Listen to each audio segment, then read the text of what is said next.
Okay, I think we're live.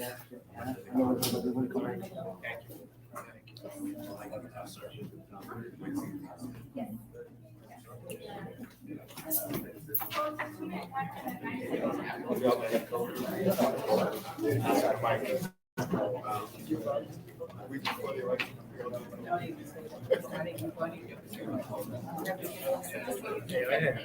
want to say what has to mic to say to your mic?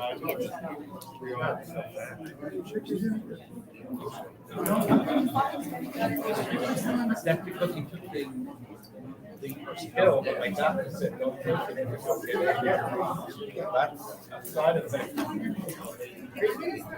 only just have one thing. Use my doctor. Then in Joe Biden got the same thing. I can't rebound.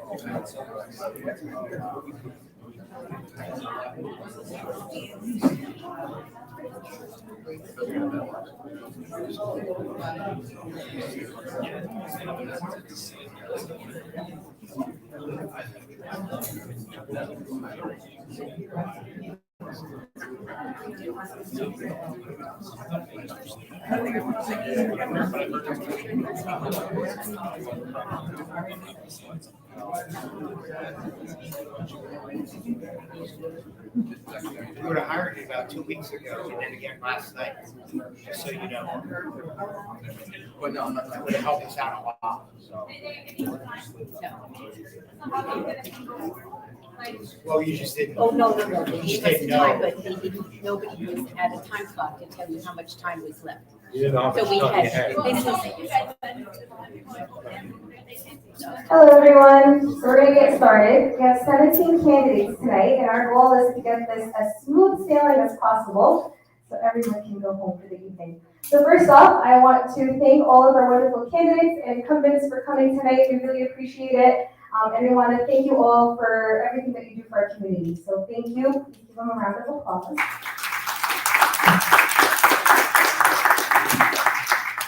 So like I said earlier, we are being streamed live on our Facebook and YouTube page, so please feel free to share. Our Facebook and YouTube page are both the Palestinian American Community Center. And the format of today's evening is that we are going to have 4 rounds. The first round is going to consist of questions. Each candidate will have the first round will consist of introductions. Each candidate will have 2 minutes to introduce themselves and then give a spiel as to why we should elect them. Then afterwards, we're going to do a little fun round of questions where we have our wonderful moderator for the evening who's going to be picking out questions from a bowl. We have 6 questions total. Each candidate will be responsible for answering 1 question in each round. We will then repeat the round again, and then each candidate will get asked a second question. Each candidate has 90 seconds to respond to the question. Afterwards, we have our final round, which is closing remarks. Each candidate will have 90 seconds to respond to any of the questions they were not asked or give just general closing remarks. Any questions about the process or the format? Okay, so we're really excited. We think this is going to be a great and informative evening for you all. I'd like to introduce our wonderful moderator for the evening. Her name is Besma Shadat. She is a teacher at Christopher Columbus Middle School and was raised in Clifton, so she's very invested in this tonight. So let's give her a round of applause.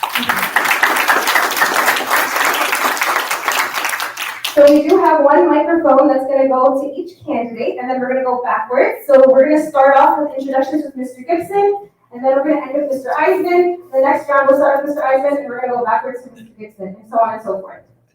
So, and Dana Hamda, our wonderful Clifton student, is going to be keeping time. So if anyone has any questions or concerns, please keep your eyes on Dana. Okay, thank you very much. Thank you very much. Good evening, ladies and gentlemen. I want to thank the Palestine American Community Center for inviting me tonight. This is very important for our whole city. So I want to say, let's get started. So my name is Bill Gibson, and I'm number 1 on the ballot. I'm a lifelong resident. I have not lived anyplace else other than Clifton. I am a retired 30-year veteran of the Clifton Police Department and retired as detective sergeant, and I was in charge of the anti-crime unit. I'm very active with our quality of life issues. One My wife actually is very active. She's also a teacher. She's very active in our community and events, and we are total committed. My whole family is committed to this great city.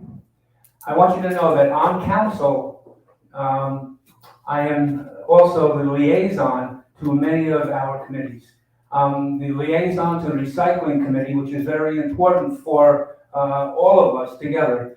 The Traffic Safety Council, the Hazardous Material Committee, the Action Committee. I'm the liaison between the school and the city of Clifton and with the Board of Education. I am also the alternate liaison to the Clifton Recreation, and I'm also the past president of the Clifton Recreation. I am also a member of the historic body that has to do with special improvements in the city to keep our city as beautiful as we possibly can. I am also involved with the homeless task force. As you can see, I am totally committed to the city. The second part of the introduction is about how I would like you to vote for me.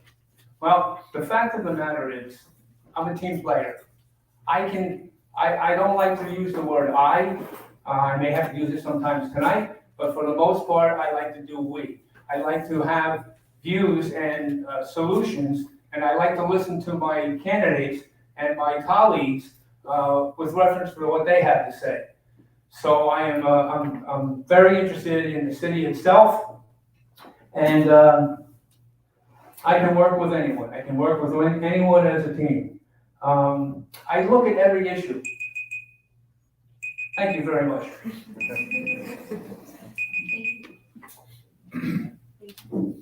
Good evening, everyone. My name is Joe Kalogi. I'm number 2 on the ballot. A little bit about me. I was raised in the Athene section of Clifton.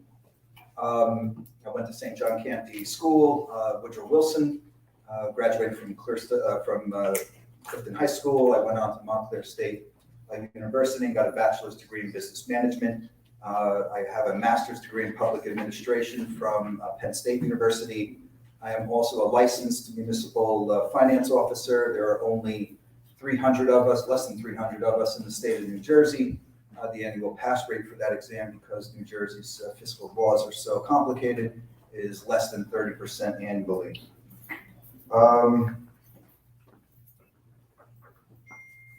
I think that one of the assets that I bring to the city council would be that background allows me the ability to use private sector business principles under the constraints of public sector rules and laws, so that we can become more effective and more efficient. I currently live in the shadow of Montclair State University, so my family experiences many of the quality of life issues that everyone else in Clifton experiences, from parking to traffic to speeding to frat parties, which the rest of you probably don't deal with, but you probably have loud parties that you do deal with. My wife and I love our neighborhood. My sons love their elementary school in the Clifton Public School System. They're first graders now. My rescue dog loves to chase the deer that wander around the power lines near my house. I'm running for the council because for the past year, many people have asked me if I was running and that I needed to run. That the problem over the last 4 years, that was the petty arguments, the lawsuits from council members against the city itself, that there was a lack of respect, there was a lack of discussion, and there was a lack of ability to actually set up policies that would work. Thank you, Mr. Kalogi. Now we have Ms. Dana Beltran. Hi, my name is Dana Beltran. I'm number 3 on the ballot. I'm a 32-year-old Cuban-American business owner and moved to Clifton 8 years ago. 3.5 years ago, I ran for a seat on the Board of Education and was successful in winning the seat. A little bit of history about myself. I went to the University of Delaware and graduated in 2012 with a degree in finance and management. After graduation, I went on to work for Deloitte & Touche, one of the largest accounting firms in the world. After spending some time there, I went to join my family business, which I now take into its 3rd generation. We own a supermarket in Fairview, New Jersey, where we employ about 50 people. The priorities of my campaign are summed up in 3 pillars: safety, value, and teamwork. Safety for yourself and your family, value of your home, as well as the value that you get out of your tax dollars, and teamwork, because you can't get anything done alone. You have to be able to work together, and that's not just the people on the council, it's also the people in the community. And that is why my slogan is "Off to Work We Go." If you'd like to read a little bit more about myself and for my reasons for running, feel free to go to my website, danaworksforyou.com. Thank you. Thank you, Ms. Beltran. Next we'll have Ms. Alessia Aramo. Good evening, everyone. Dr. Alessia Ramo, and I'm running for the first time. I'm number 4 on the ballot. So a little bit of background about myself. I moved to Clifton 11 years ago. My husband already had a house here. This is where his family's from. And since that time, we really loved being a part of the community, and I've loved getting more involved in the town. I have a bachelor's degree in biology and a master's degree and a PhD in civil and environmental engineering from Penn State and Rutgers. And I'm on the beautification committee and the environmental commission in Clifton. On the beautification committee, I obtained several grants for the city. I also attend city council meetings, zoning board meetings, and planning board meetings where I try to provide useful and constructive suggestions to the proposals. And once in office, I want to use my background as well as your input to prioritize the things that matter to you. So I'm running because I want to work for you, and that's why I'm asking for your vote.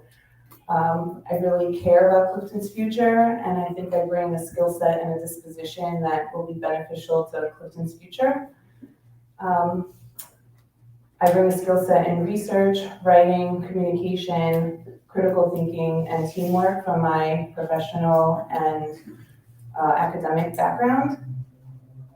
And truth be told, at this time in my life, I do have the time and the effort to fully dedicate to Clifton.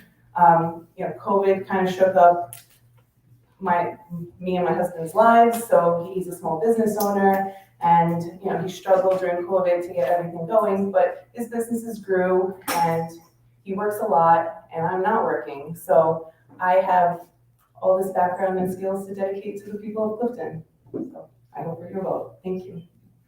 Thank you, Ms. Aramo. Next we'll have Mr. Fumi Habagapo. Just waiting for the time. Thanks. My name is Fumi Habagapo, born and raised in Clifton. I'm number 5 on the ballot for the November 8th election. So why and who am I? So I'm born and raised in Clifton. Thick and through, I'm a Mustang. I call myself a Clifton kid. I know nothing but Clifton and nothing but government. I graduated at the age of 2003. Montclair State University in political science and law in 2007, and public administration and government in 2013. I'm currently doing my dissertation. But all that put aside, I have 3 kids, an amazing wife who's very supportive, not from Clifton, but has taken Clifton to be her hometown. And we are nothing but proud of who Clifton is and what Clifton is all about. Now, why? As I mentioned, I know nothing but government. When I worked with Congressman Pasquale, I worked on the federal level, made connections on the state level. I now work for the county level in homelessness prevention. And I'm also on the Board of Ed now 6 years. If that doesn't tell you why and how proud I am to be in government, and also how to be and why to be in Clifton, I don't know what does. I think Clifton has a lot to offer. The past 4 years, maybe 6 years, there's been some struggles in Clifton, from businesses to what you see on the days, and as teamwork. So I think there's a lot that I bring to the table. I'm proud that I'm running. I'm excited that I'm running. It brings different energy. It's youth. And most importantly, I'm excited. And, Clifton's a hometown. I can't answer anything else why I would be running. It's my place. It's my home. And my kids will be here, and so will I. Thank you, Mr. Habagapo. Mr. Francisco Moy. Good evening. My name is Francesco Moyo. I'm number 6 on the ballot. I also turn 35 tomorrow. That's a happy birthday to me. And I do actually share a birthday with Clifton's favorite political printing man, Johnny Zip. We are doing a joint celebration tomorrow, so happy birthday to Johnny Zip. I know a lot of the candidates use him. So a little about me. I've been living in Clifton full-time for the past 5 years. However, throughout high school and college, I caddied at Upper Montclair Country Club in the Allwood section. And that's really where I developed a love for the city. And I moved here 5 years ago. So my background, I have a degree in finance with honors from Seton Hall University. While in school and after, I worked for former State Senator Kevin O'Toole, who is now the chairman of the Port Authority and runs a large law firm out of Cedar Grove. I then worked in state government for the Department of Children and Families, where I managed their budget for their North Jersey counties. The past 10 years, I've been building and running my own business. I do accounting and finance executive search, recruiting and placing CFOs, controllers, and direct reports to CFOs and controllers. So I think I have a very relevant blended government and business background, a lot to offer. We have some great experience on the council. I do think that the council would greatly benefit from a fresh, qualified voice. And I strongly believe I am that voice. And I hope you consider me on November 8th. Thank you very much. Thank you, Mr. Moyle. Mr. Ray Grabowski. Thank you. Welcome, everyone. My name is Ray Grabowski. I'm number 7 on the ballot. I've been in Clifton quite a long time, actually, all my life. I'm born and raised here, Clifton High School graduate. Fairleigh Dickinson, K through 8 degree, finished my graduate work in Montclair. I have double certification in teaching and ESL. Actually, I was one of the first certified ESL teachers in the state. That was back in late 70s when they finally had a program. I taught for a little while. I decided that wasn't for me, so I started a contracting business in Clifton. I grew up in Clifton, and Clifton was a lot different than it is now. Right now, it's very diversified, probably one of the most diversified cities in the state. And I've watched it grow. I've watched all the cultures come in. I've watched all the nationalities, and I've grown with that. And I've been serving the city now for 2 terms. I've also served on the planning board before that, so I have, a lot of experience in city government. And I think, because I've grown with the city and I've served the city, I'd like to continue serving the city because I see where it's going. I'd like to keep it the good city that I grew up with. I know a lot of people in different cultures are new to the city. So I'm thinking I'd like to continue. I'd like to get reelected and keep serving the city in the same capacity I've been to doing all along. So please consider me for one of your votes. Thank you. Thank you, Mr. Grabowski. Mr. Steve Goldberg. Happy birthday, Francesco. 35. My sock's older than his. My name is Steve Goldberg. I'm originally from Brooklyn. I know the accent, you thought it was British, I know. 28 years ago, I was taking a ride with my newly married wife, and we were riding around, and we got lost. True story. I can't drive, I don't know directions. And we ended up in Clifton. It was an open house, and we literally fell in love with the city. It was so different than we were looking in Bergen County then, and we just fell in love with the city. We just decided this is where we wanted to start our home, this is where we wanted to raise our family. Very quickly afterwards, we realized there was a park down the block, and they wanted to build a school, and we just couldn't believe it. We just couldn't believe that a city would build on a park. And I fought it, and we won, but since then I got involved in politics. I've been to more Clifton Council meetings than probably anyone here, because I really find a disconnect between the people up there and the people here. I put a little house here because my campaign is always about your home and the people in it. I have a 5H campaign where I protect your home, protect your health.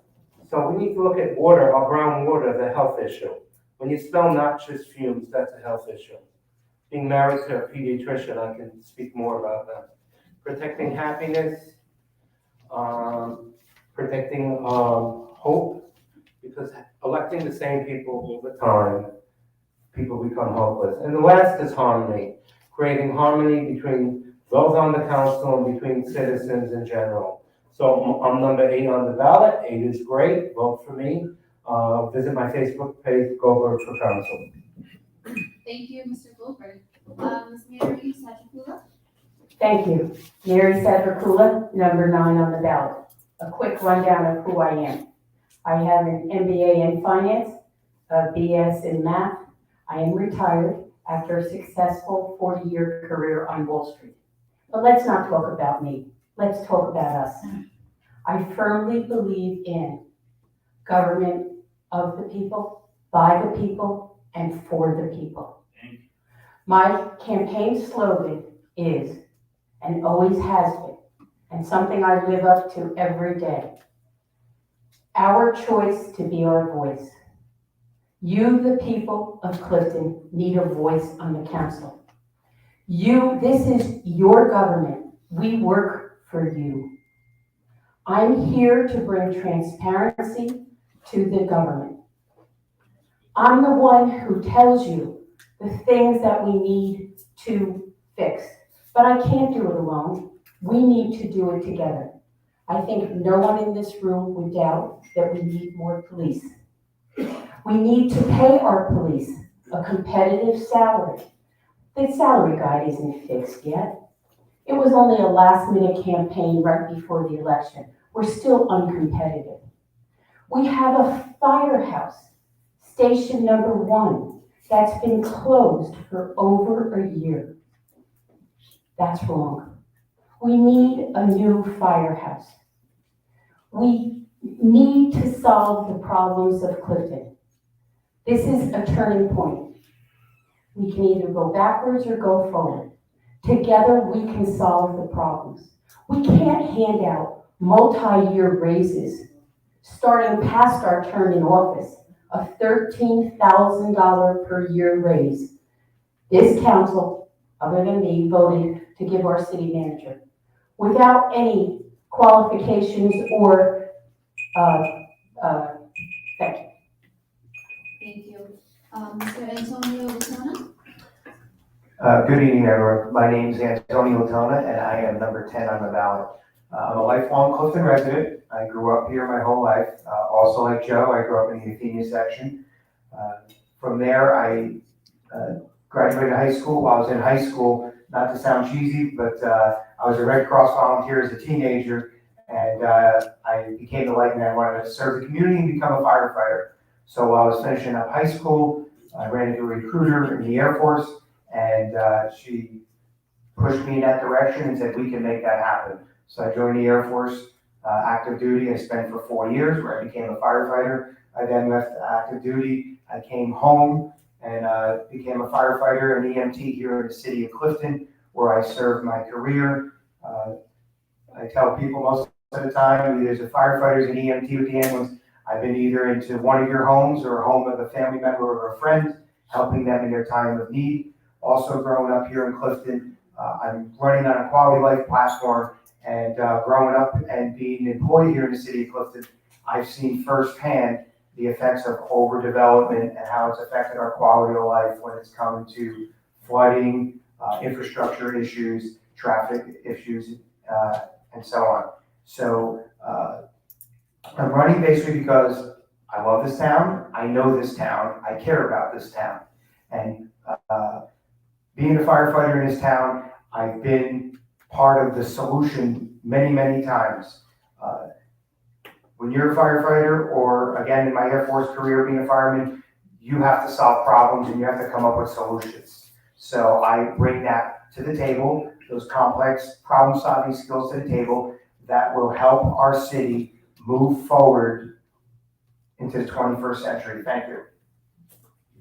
Thank you, Mr. Latona. Next we'll have Tafari Anderson. Hello, ladies and gentlemen. My name is Tafari Anderson. I'm number 11 on the ballot. My background is business administration and information technology. Professionally, I'm a network engineer, IT security expert. My journey started about 18 years ago. My son, Corey, is 20. My wife and I, we got a diagnosis. My son is autistic. And we started fighting the school system. And I was like, why can't I get a response? Why can't I get a solution?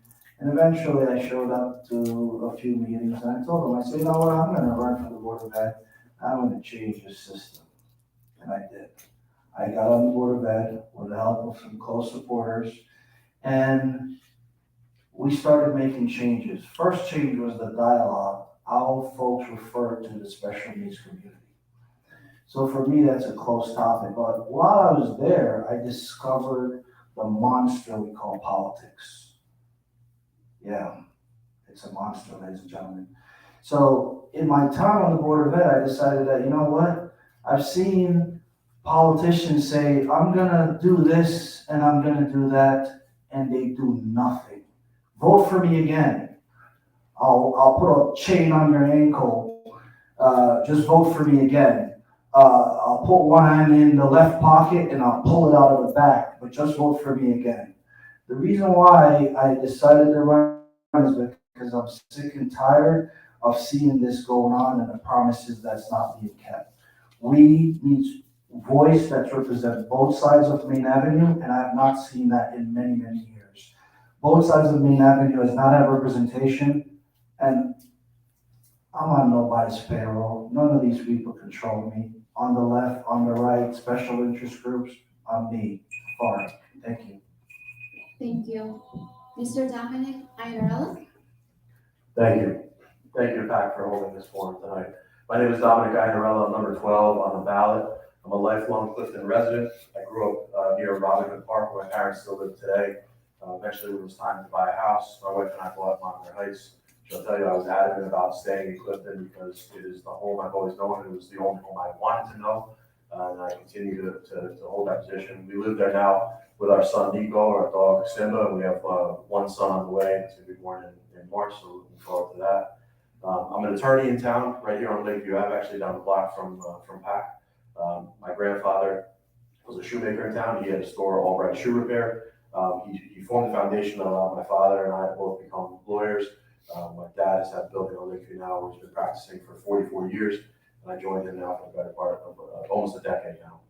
So we've deep Clifton roots here. We've been in the city for a long time. Our family truly, truly loves the city. Why am I running for council? I'm running on a platform with three things on it. I want to keep Clifton safe. I want to fight increases in taxes, and I want to support and engage the community, get the community involved, because I believe that's the best way to have everyone's voices fairly heard and fairly represented. What does that mean? Well, you've heard already how much I love the city. I love growing up here. I still love it. And I want my son to have that same experience, and my son that's on the way to have that same tremendous experience that I had growing up in this city. So I want to make sure that it stays a great place for all of our families. Why is that important to you as the voters? It's important because I love my son unconditionally. The love for a parent to a child is an unconditional love that we hopefully have all experienced from our families. So you can know that when I approach governance, when I approach council, I'm approaching you from a selfless point. And you can always trust that I'm putting my family first, so I'm always going to put your families first as well. And that's why I'm running, and that's why you can trust me to be voting on November 8th. Thank you. Thank you. Mr. Chris D'Amato? Hello, everyone. I'm Chris D'Amato. I'm number 13 on the ballot. I have a 15-year career in media and communications. I'm the only council candidate with a background in communication. I'm not beholden to any political parties or special interest groups, and my top 5 campaign priorities are flooding, overdevelopment, public safety, quality of life, and communication. Personally, I've been married for 6 years with my beautiful wife, Lily. We're deeply in love. We met in college and lived in New York City while we put our lives together and started our careers. And we decided that the city lifestyle was too hectic and transitory for us, so we sought a place where we could settle down, plant roots, become part of a community, raise a family. And after looking at nearly every surrounding area, we settled in on Clifton, and we love it here. We bought our first ever house in the Aldous section. I had no political ambition when I moved to town. I had a pretty decent life. I started following council meetings, watching what was going on, listening and getting involved in certain issues, and didn't agree with decisions that were made. But also the main reason I really decided to pull my petitions and run came after Hurricane Ida. I was volunteering at the rec center, giving out supplies and water to people who were suffering from the devastation. And 3 weeks after we put the boil water advisory in place, there were families coming in saying, I didn't know about this. My neighbor didn't tell me, I wouldn't have ever known. From a communication standpoint, that was unacceptable to me. So I went to the council, they liked some of my suggestions, but in the end, I saw a need to be filled in my particular area of expertise. Philosophically, you deserve a council that's proactive, not reactive. You deserve a council that's going to advocate for you to the city, not the other way around and give you excuses.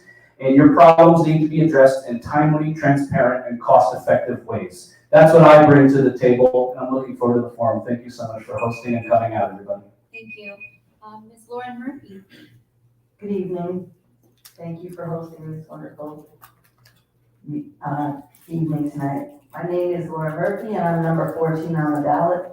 I've lived in Clifton for 20 years, and I've served on the city council for 8 years. I'm a graduate of King University with a BA degree in education and one in psychology. I spent 34 years of my life at social services, helping people that were less fortunate than we are, and I was also a union leader there for 10 years. Now I'm the executive director of the State County One Stop, which is a nonprofit who help people who went off the track of life and want to get back on track with a better education and possibly training or college. I serve on many committees in the city, and I'm very involved in all of them.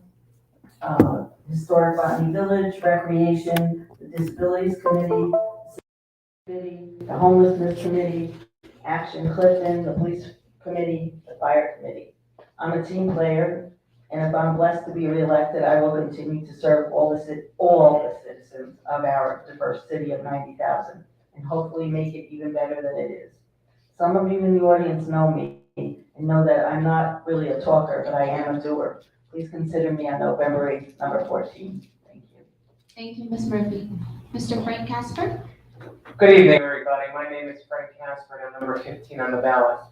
I'm a lifelong Clifton resident where I grew up in the Athenia section, and I currently live in the Oak Ridge section. I have my bachelor's and master's in education. I currently teach here in town for students, preschoolers with autism. I spent the last 14 years as an educator, both in Passaic and Bourbon counties. I'm looking forward to serving the 90,000 residents of the city of Clifton. I spent a term on the Clifton Board of Education where I helped 11,000 students within our school district. And I currently serve as a commissioner on the Clifton Recreation Department, where I help volunteer and help with recreation department activities for the citizens of our town. If elected to the Clifton City Council, I look forward to helping our residents in the town through fiscal responsibility, stabilizing taxes, police and fire safety, controlling flooding, as well as controlling overdevelopment. Thank you all for coming out this evening. Thank you, Mr. Casper. Ms. Rosemary Pino. Thank you. Good evening. I am your Councilwoman Rosemary Pino, running for re-election number 16 on the ballot. I am a lifelong resident here of the city of Clifton. My husband and I are homeowners and are proud to be serving, raising our children here in the city.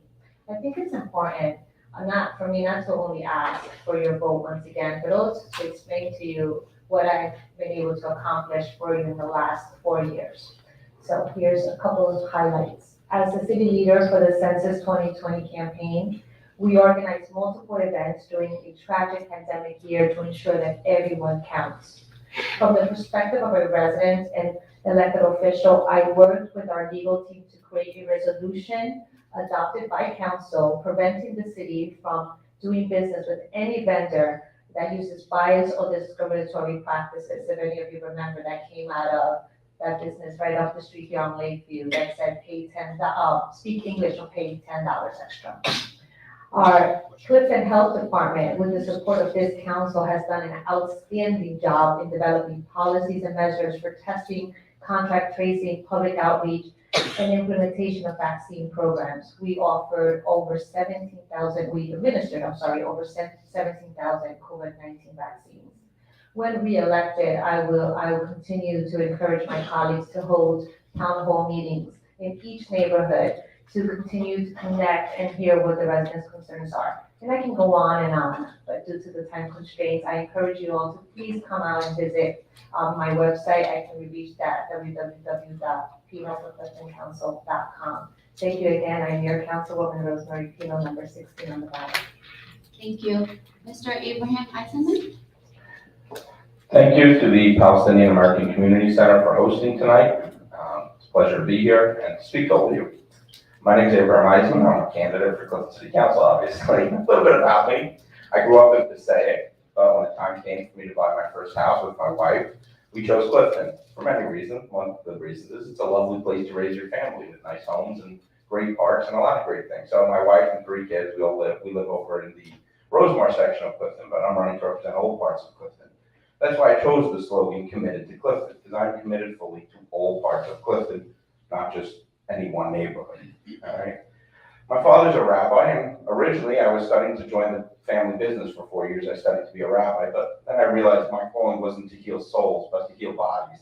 So I went into medicine. I became a nurse. I worked throughout the pandemic in an emergency room in Essex County at Claremont, one of the hardest hit hospitals in New Jersey.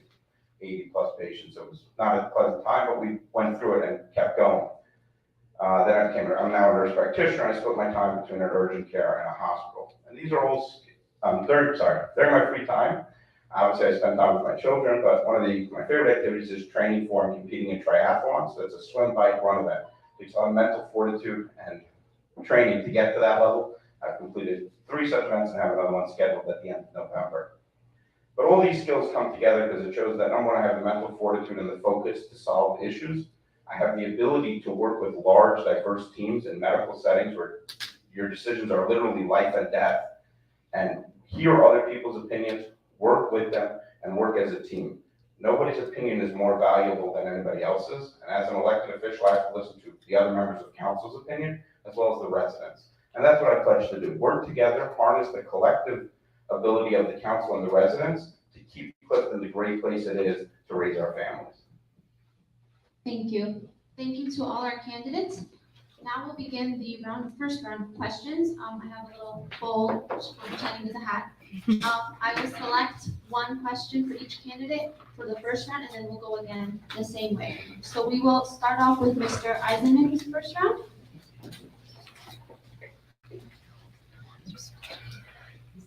So the question is, some people in our community say that we have traffic problems, especially on Lakeview Avenue.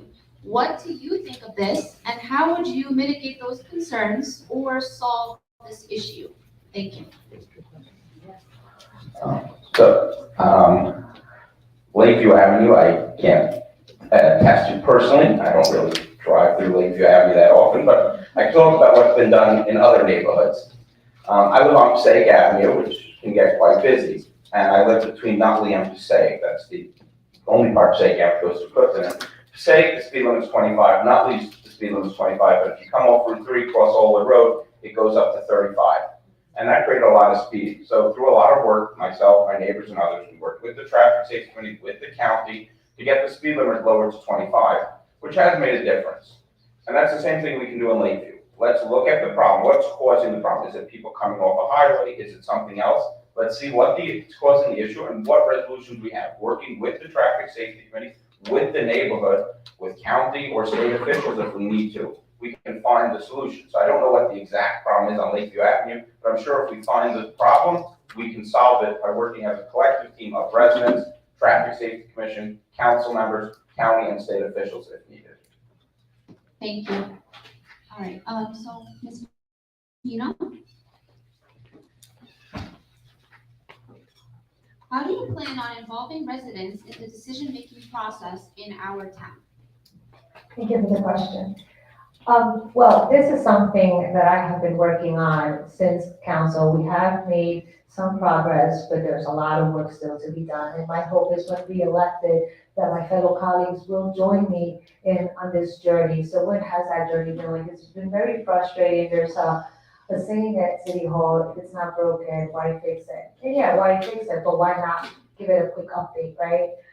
So to that point, how will I accomplish that? Well, since I'm council, I have been successful with the support of my colleagues to get those committees city committees that are open to residents to be involved, to be put on the website so that we can inform our residents. And not only are they on the website, you can actually download the application and apply through there. In the past, you have to go see the city clerk and get an application. It was a big to-do. I've also have been working on my colleagues to do town hall meetings. I'm a firm believer that we are here because of you. So we have to come to you. This is a city of over 90,000 residents. It's insane to think that we know everyone's concerns. How can we find out what the concerns are? We have to come to you. So I've been pushing for us to have town hall meetings. Every section has a homeschool. We work with the Board of Ed regularly. I've already spoken with them. They're open to it. Unfortunately, I'm having a little push-up back, but that's one of the ways that we will ensure that your voice is heard at City Hall. And I have other ideas, but my time is up. Thank you for your help, for listening. Thank you. Mr. Casper, what does Clifton mean to you, and what does being elected to City Council in Clifton represent for you? What does Clifton mean for me? Clifton has been my hometown now for 37 years, so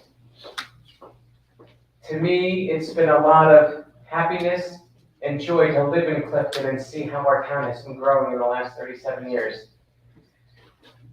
For me, if I'm elected to the City Council, I want to look for ways to help change and make it happier for our citizens that live here in Clifton. For me, we're put here on the City Council by the people. So what we should be doing is we should be listening to the concerns of our citizens. So in order for us to help you, we need to know what's going on in your communities. So if elected, I want to make sure that I'm listening to what you have to say and bring it back to the other the 6 council people that are with me in order to make the city a better place that's working for our citizens. Thank you. Thank you. Ms. Murphy, if you received a $1 million grant to use for the city in any way you wanted, what would you do with it and why?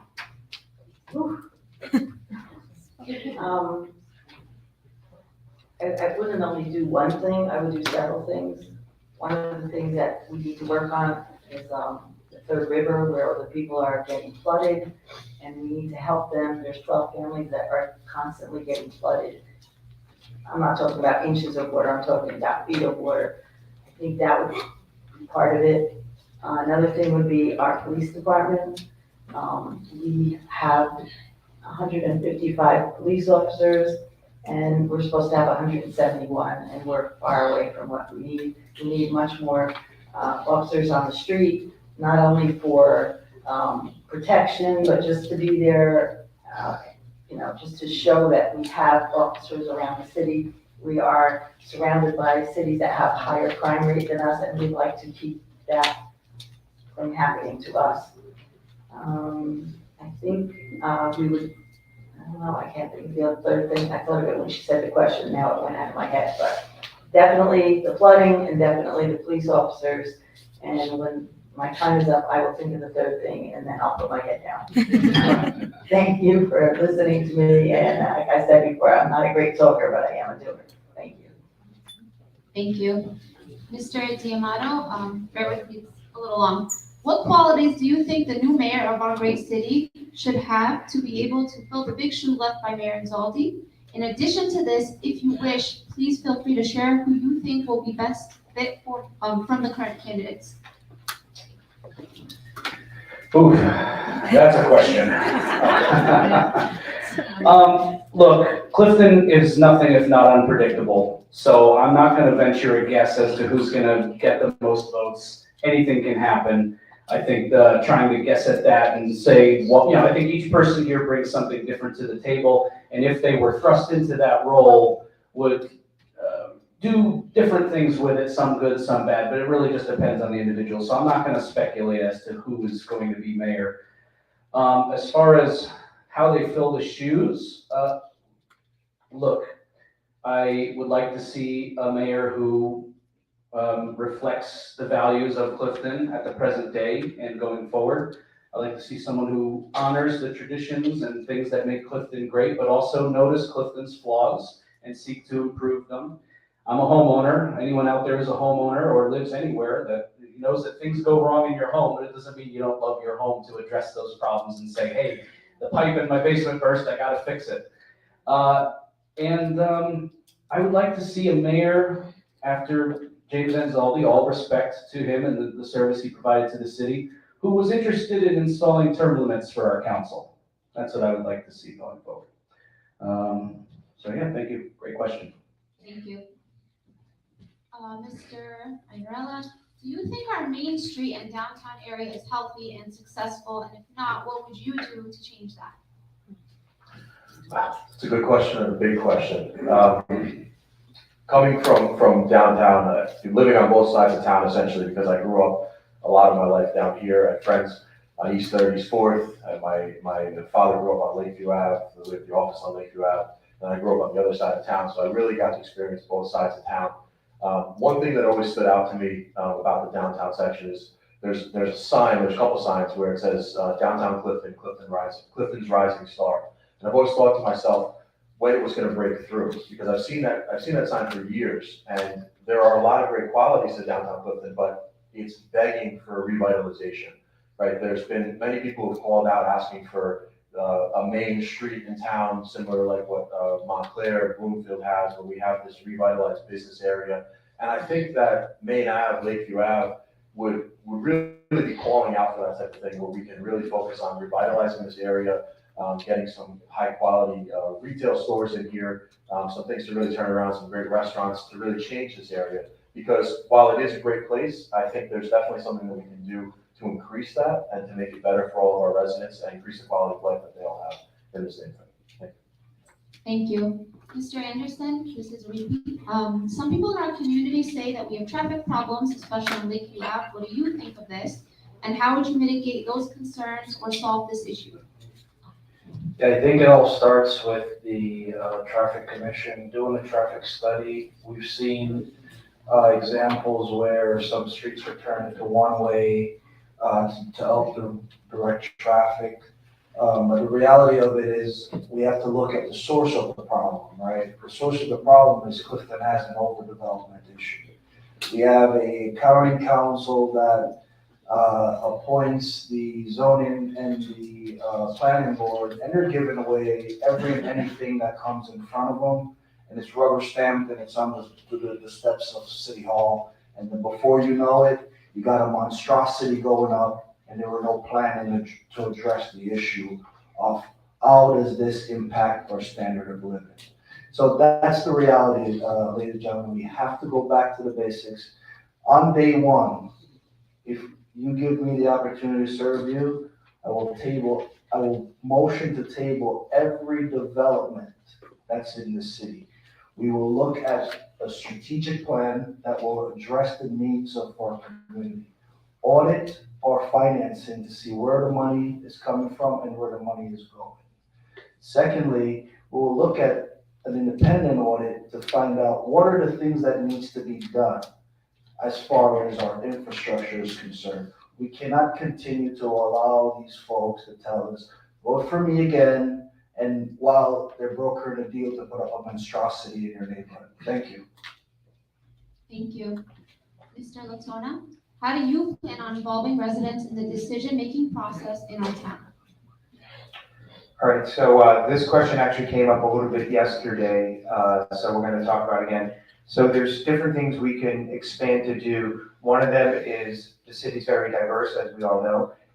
We have, as right now we're on social media, so we have social media, we have newspapers from all different cultures around the city. So whenever we have city council members or job openings or board appointments, all of those things should also be in all the different diverse newspapers and social media sites we have in town. Because the city is diverse, and we have the flag raises, we hear all these things about how diverse the city is, but if you look at administration up to board appointees, those boards do not represent the diversity we live in. So moving forward, again, when those board appointments come up, they need to reflect the diversity of our city. We need to expand on social media, and we need to expand in the newspapers for any time those, again, job appointments come up, when there's council meetings, or when there's board appointments. So that's what I would do to help resolve that problem. Thank you. Ms. Sadrapula, do you think that our Main Street downtown area is healthy and successful? And if not, what would you do to change it? That's a great question. And unfortunately, I think it is not the best it should be and could be. I think the problem is one of the biggest mistakes was moving the police station out of Main Avenue. And now I'm concerned because I have heard that the rec center on Main Avenue is going to be used as a homeless shelter. I think we have plenty of opportunity. I'd like to see community policing brought back, and we need revitalization. Main Avenue can be wonderful with a variety of stores and restaurants, but it needs to be safe, and it needs to be a place that people want to come to. It can be, and together we can do it. We need to improve it. I'd like to see a new firehouse. Again, we have a firehouse, Station 1 on Madison Avenue, that's been closed over a year. That's terrible. We're constructing a temporary structure to house the firehouse, the fire equipment, because it can't be outside at Maher Avenue. This all affects Main Avenue. We need to put money into it. We also need to go to our legislators and get grant money. Grant money to revitalize Main Avenue. Thank you. Thank you. Mr. Goldberg, what qualities do you think the new mayor of our great city should have to be able to fill the shoes left by Mayor Rizaldi? And in addition to this, if you wish, please feel free to share who you think will be the best fit from the current candidates. Okay, I mean, the way Clifton picks the mayor is the most popular vote. So, I mean, what qualities, I guess it would be someone who's most popular, who gets the most votes. I don't know if there is any unique qualities. There should be a quality where a mayor should be able to work with everyone. And I think we have an interesting time in Clifton because our mayor has been a mayor for over 30 years. I don't know if anyone remembers what it was like without Rizaldi being mayor. So all of us here are really going to have to reinvent the job of mayor and really say what a mayor should or shouldn't do in Clifton. I mean, there's some sort of another term, juice, I guess. You know, you get juice after you're here 30 years where you're able to do things that maybe this mayor who was supposed to be a weak mayor should not have been able to do. So I think all of us on the Clifton, the new council, are going to, before we even vote on the mayor, we should decide what the mayor should or shouldn't do. We have a weak mayor system, and the mayor is weak, and we should make sure that he stays within that lane of mayoralty. So, you know, I think that's an important point, and I think a lot of people don't know about, but I think it's a very important point that all of us on the new council are going to have to tackle. Thank you. Mr. Borowski, do you think our Main Street downtown area is healthy and successful? And if not, what would you do to change it? Okay, Main Street, you know, is Main Street in any city, it's considered the main street. But in Clifton, you know, we have a couple of main areas, but if we're speaking about downtown Main Avenue, you know, it's very diversified. If you go up and down, you have all different cultures, all different kinds of restaurants. I think what we need here is to have a more inviting way to bring people to this area. Probably, I don't know if it's through advertising, but one of the first things we definitely need is more parking, because these restaurants that we have down here, there's not enough parking for anyone. So we probably have to resolve that problem. We could maybe advertise a little more and encourage the business people, actually encourage more business people to come down here, making it easier for them to establish the business. Because this street probably has most of the restaurants. And we always hear all these other towns have Restaurant Row, and they have outdoor dining. You know, this is something that we could explore, because we do have, you go up and down, there's almost every nationality has a restaurant. You know, Peruvian, we have Mexican, actually there's Polish, there's Turkish. So, you know, this is a great area to develop. So maybe what we have to do is find different ways to advertise this and encourage more people to come in, and maybe make it easier for these businesses to start in Clifton, encourage them to come down, and then hopefully we could, redevelop this area, not redevelop, but find ways for other people to come down and access this. Thank you. Mr. Moyoyo, if you received a $1 million grant to use for the city in any way you wanted, what would you do with it and why? Thank you very much. I don't think $1 million is going to be anywhere near enough to fix our flooding and infrastructure issues. But if I had a blank check from Uncle Sam, I think that's the most important thing right now. We're experiencing flooding in areas that we haven't had flooding in the past, and it's become a major issue. And we really need to address it. So that's number one. Number two, our groundwater issues, whatever it costs to fix it, working with the State Valley Water Commission, and also getting rebates to our citizens who have been affected as well too. Third, for a great city as ours and a wealthy nation as ours, we have a homeless problem in Clifton. We also have a major food insecurity problem. I believe over now, St. Peter's Haven, our local food bank is feeding, I believe, 2,000 individuals or more monthly. So I think we need to really address that. Obviously, our individuals, small businesses, etc., in town are very generous in terms of helping to address that. But I think we need to also lean on corporate sponsors to really address that issue as well. Thank you. Thank you. Mr. Abednego, what does Clifton mean to you, and what does being elected to City Council in Clifton represent for you? I was actually hoping to get that question. I said it already. Clifton means more to me than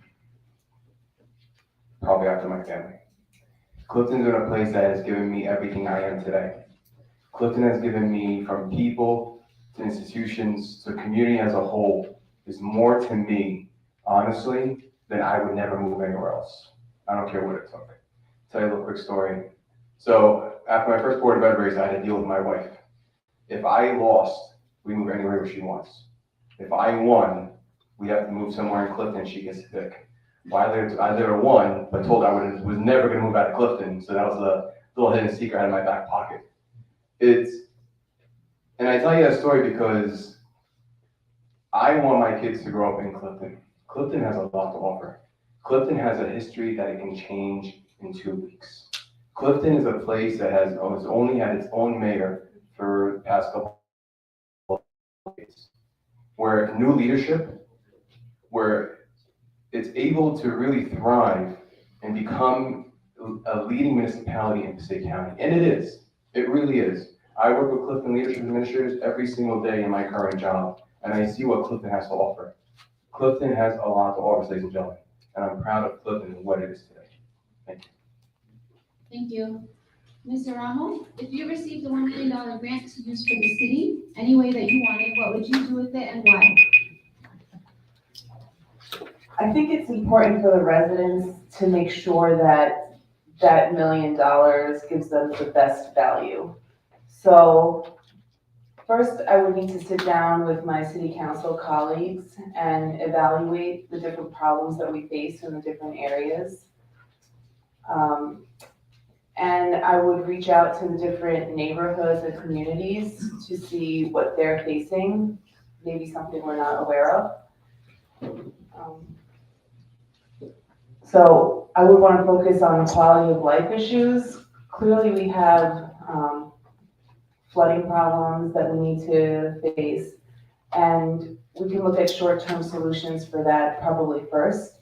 But overall, it would have to be really a discussion with my council colleagues and you, the voters, to see how we could get the most out of those $1 million and make sure that we don't squander them. Thank you. Thank you. Ms. Beltran, what does Clifton mean to you, and what does being elected to City Council in Clifton represent for you? Well, Clifton is the first place I bought a home. Being 24 years old and buying a home, it was one of the biggest decisions that I made to this date. I was able to move anywhere I wanted to. I looked at many different towns, but at the end, I chose Clifton. Clifton didn't choose me, I chose it. Many of the other candidates were born here, raised here, live in a family home. That wasn't my situation. I looked at other towns, I looked at what they had to offer. I looked from everywhere from Hoboken to here, basically, and beyond. And I chose Clifton. Clifton has great parks, Clifton has great restaurants, Clifton has great people. This is what led me to run for Board of Ed, and this has led to my dedication to, once again, donate my limited free time to the council. I only have a dog, I don't have a family. Well, I have a family, but I don't have a family here in Clifton, it's just me and Gustavo. Hopefully one day we'll be blessed with a family. And I look forward to sending them to Clifton schools, to having them play with fellow Clifton children. And I just truly believe that there is no better place to live than here. Thank you. Mr. Kolosic, what qualities do you think the new mayor of our great city should have to be able to fill the big shoes left by Mayor Inzaldi? And in addition, if you wish, please feel free to share who you think will be the best fit from the current candidates. So I think some of the qualities that you want in a mayor are compassion, putting the needs of Clifton first, being a good listener, being a mentor to new council members. There's going to be at least 2 new council members that are going to join this council, perhaps more. So clearly the mayor is going to be obligated, if he's a good mayor or she is a good mayor, to help those people acclimate so that they can contribute over the next 4 years to improving our community. In terms of who I think would be a good mayor, I think it needs to come from one of the incumbents that are sitting there who have the experience, who've been on the council for at least 8 years. Those qualities would certainly be Mr. Gibson, Mr. Grabowski, Ms. Murphy. These are people who have shown their dedication to our community and their commitment to compromise and consensus. And certainly someone, any one of these 3 people, I'm sure would be willing to mentor new council members so that they can contribute from day one. Thank you. Mr. Gibson, if you received a $1 million grant to use for the city in any way that you wanted, what would you do with it and why? Thank you very much for that question. Being on the council, coming up on my 3rd term, I've had the experience for the last 2 years to multitask on things that come up within the city. So saying that, with $1 million, well, we look at $1 million sometimes as a lot of money. But when government comes into it, it's not a lot of money. So we have to prioritize to see where that money would best fit. So there would be multiple areas that I would use that $1 million for. First and foremost, I would put in the amount of money that we needed to fix that firehouse over on Madison and First. Very important. We're also looking to have a state-of-the-art firehouse, so this is very important for the residents of our city. In addition to that, I have to look at crossing guards. Nothing was brought up about them tonight, but I want you to know, ladies and gentlemen, that every time the schools have kids going to school in the morning or in the evening, in the afternoon when they leave, our police department takes on the crossing guard role. There are times when we have no police officers on the road to protect you and your family because we are doing what they call crossing guard posts. Thank you. So we will start our second round, and we will start with you again, Mr. Gibson. So your second question. Your second question is, do you think that our Main Street downtown area is healthy and successful? And if not, what would you do to change it? Thank you. Ladies and gentlemen, keep in mind that our Main Avenue is a county road. So it's not so much that it's Clifton that is going to take care of the road. It's within the county's jurisdiction, and we have input. I have to tell you that Main Avenue has a tremendous potential. We have, I know that some of the people had mentioned this already, but it's important. We can put up restaurants. We can change the whole dynamic of what we have on Main Avenue. It has to be freshened up, but at the same time, it is so potential. We have so many great restaurants. We have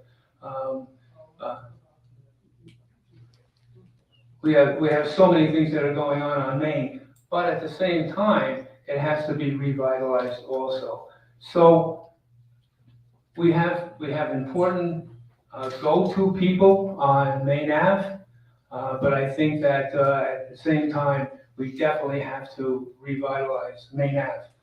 I wish we had the opportunity to talk about Lakeview Avenue also, because Lakeview Avenue is going to be upgraded and it's going to look like the state of the art with bump outs for parking and for other things. It's going to look beautiful. And if we can do it on Lakeview Avenue, we can do it on Main Avenue. Thank you. Thank you. Mr. Kulicic, some people in our community say that we have traffic problems, especially on Lakeview Avenue. What do you think of this, and how would you mitigate those concerns or solve this issue? So we do have traffic problems on Lakeview Avenue. I experienced it when I was driving over here, coming on Route 46. We have traffic problems on Clifton Avenue as well, and we have traffic problems on Van Houten Avenue, on Main Avenue, on Paulson Avenue, on Passaic Avenue. Traffic is a very real problem for the city of Clifton. Most of those streets, most of those roads that I just mentioned are county roads. And so the solution to addressing traffic issues is not going to be a Clifton solution. It's going to need to be a cooperative effort with the county to come up with ways to address the issues that we're dealing with, whether that is the synchronization of traffic lights, whether that is the better enforcement of traffic laws, whether that's the better enforcement of parking laws. I think part of the issue that we have with our traffic is that we have outgrown our street parking. And the truth is that a lot of these places, which are essentially mini downtowns throughout a 13 square mile city of Clifton, are having traffic issues because of the way we park cars. And I think we need to start looking at investing in ways to get cars parked off the street, whether that's parking lots, parking garages. If we do that, we start to alleviate traffic issues. We do that, we start to help businesses in our local downtowns. And that's where we improve. But we need to do it with the help of the county. Thank you. Ms. Belcher, do you think our Main Street downtown area is healthy and successful? And if not, what would you do to change that? So I think it starts with rent stabilization for commercial properties, which is kind of a different concept. Not a lot of cities do it, but currently on Main Street, we see a little bit of honestly, a rapid rotation of businesses where they can't afford the rents. So they come in, another one has to come in after them, and another one after that one. With rent stabilization for a commercial property or some sort of subsidy, we'll be able to get these new businesses off the ground. There was also discussion over this last summer about closing down Main Avenue in order to do some sort of, summer in the streets type thing, where they have acoustic players, where you can dine outdoors. It wound up not getting off the ground, but hopefully we'll be able to do this in the future, because I think that will help these small businesses. Because if you go somewhere in the summer and you like it, most likely you're going to go back there in the winter. Overall, Main Street in America is a struggling place. The conglomerates, the commercialization, the ease of purchasing things on the internet, it's a nationwide problem. So we need to have more of a grassroots effort to make sure that we're shopping small, that we're going to the small grocery store, that we're going to the small restaurant. And that's really the only way we're going to be able to revitalize our main streets. Thank you. Mr. Ramos, what qualities do you think the new mayor of our great city should have to be able to fill the big shoes left by Mayor Zaldi? And in addition, if you wish, feel free to share who you think will be the best fit from the current candidates. I think our next mayor has to be a good leader who can tie the rest of the council together. It has to be a person who is able to work with other people, who doesn't engage in any personal attacks or any drama. They have to lead by example. They have to be willing to collaborate on projects and also delegate when they have good ideas, because it's a council of 7. One person can't do everything. And then the new mayor should also be willing to reach out to different neighborhoods and communities to really understand all the problems that all Clifton residents face. They have to have a really good handle on what's going on the ground so that they can set priorities for the next 4 years and maybe more. The new mayor should also be a critical thinker and should be able to look for solutions wherever possible, maybe looking at other towns for examples that, of things that they have that we can bring to Clifton. But I'm not gonna comment on who that person should be. I think the qualities are more important, and I hope whoever it is able to embody those. Thank you. Thank you. Mr. Abudrabu, if you received a $1 million grant to use for the city in any way that you wanted, what would you do with it and why? I'll start off by knocking out an indirect question and this question. If I had a $1 million grant, first of all, I would work on rebuilding downtown. Downtown has no life. So I think a lot of that money would work going towards that way. Flooding infrastructure is an issue, huge issue in Clifton. In more parts of Clifton than others. Councilman Murphy spoke about the Third River, also known as Pearl Brook. That's one of the biggest places. And as well as groundwater and flooding, it ties in together because of the development that we're having in town that's shifting beneath our feet under the streets. And that causes a huge aspect of an issue for all our residents. Police and fire, when I worked for Congressman Pasquarello, I've learned that police and fire are the backbone of municipalities. So how and why? There are grants out there that we can utilize first to see if there's any funding opportunities we can use for our police or fire. If not, we can subsidize that and use the $1 million to offset any costs that are needed. And lastly, where I do my current work today is homeless, something called Cold Blue. When there's a cold shelter out there, we need a place for our homeless. We need a place for them to be warm, to thrive, and do well in their lives so they can get back on their feet. Thank you. Thank you. Mr. Moroyo, some people in our community say that we have traffic problems, especially on Lakeview Avenue. What do you think of this, and how would you mitigate those concerns or solve this issue? We certainly have traffic problems. I know Mr. Cologe pointed out the various streets in the city. If you take a ride down Clifton Avenue around 2:30, 3 o'clock, you certainly see some traffic issues on a weekday. I think the traffic study is a good start. I think as a council person, I need to recognize that we need to bring in experts, okay? Are there areas where we can potentially expand streets? Number one, okay? There's also been a lot of speeding issues throughout the city, particularly on side streets. I've noticed it in the Richfield area, for example. So I think we would benefit from further police patrols to really enforce our laws. Again, utilizing the council of experts, all right, and then making informed decisions. Thank you. Thank you. Mr. Grabowski, what qualities do you think the new mayor of our city should have to be able to fill the big shoes left by Mr. Mayor Zaldi? And in addition, if you wish, please feel free to share who you think would be the best fit from the current candidates. Okay. I think the first thing we all have to understand, I think most people don't realize, is that in our form of government, our mayor is a councilman. He's chosen by the other council people to lead the council. He has no more power other than a few other things. Maybe he appoints a few boards, but our mayor has one vote. He doesn't have any other, sometimes he's a tiebreaker, but all the council people have the same vote.